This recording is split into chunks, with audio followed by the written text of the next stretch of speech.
The first time Eliot Maren saw her, she was crouched beneath the overhang of the stone bridge by the river, shivering through the remnants of autumn rain. That was months ago. Since then, she became a shadow stitched into the backdrop of his quiet city life, present but untouched. He never asked her name, never lingered too long, but he noticed things. She never begged. She never looked anyone in the eye. Her boots were too large. Her hands were always cold, even when spring started sneaking its warmth into the wind.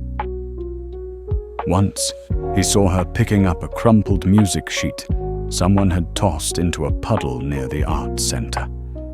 She had folded it carefully, tucked it into her coat, and walked away. He wanted to say something then, but he didn't. Eliot was not the sort who rushed into people's lives. He taught children to hold violins without hurting their wrists. He played the piano alone in empty practice rooms long after lessons ended. He smiled easily, but he kept to his rhythms until that Wednesday evening. Rain had come without warning, not the soft kind that kissed windows, but a downpour that slammed against rooftops and drowned footsteps in seconds. Eliot was locking the side door of the Harmony Arts Center when he saw her again. She was standing at the edge of the alley across the street, half hidden behind a rusted dumpster. Her coat, if it could still be called that, clung to her frame, soaked to the seams. But that wasn't what made Eliot's fingers pause on the keys. It was the man beside her. Tall, aggressive, cornering her with one arm against the brick wall, shouting something Eliot couldn't hear over the rain.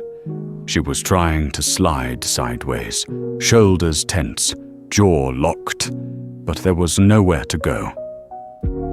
Eliot didn't think. He jogged across the street, shoes slapping against water-slicked concrete. "Hey!" he shouted, his voice sharp enough to slice the downpour. "Is there a problem here?"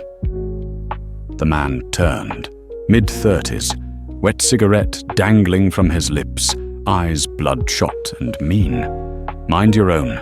She's with me," Eliot said, louder now. "Let's go." The girl's eyes flicked to his, startled. Her instinct was to run, but something in his voice, maybe the quiet steadiness of it, made her legs move instead. She ducked under his arm. The man cursed, shoved the wall but didn't follow. Eliot didn't give him the chance. He guided her down the alley and around the corner, slowing only when they reached the covered entrance of the record shop downstairs from his apartment. She was shaking. "I'm not trying to make you uncomfortable," Eliot said gently, giving her space as he fumbled for his keys. "But you need to dry off before hypothermia does worse than that guy ever could." She didn't answer, just looked at him with guarded eyes, water dripping from her hair.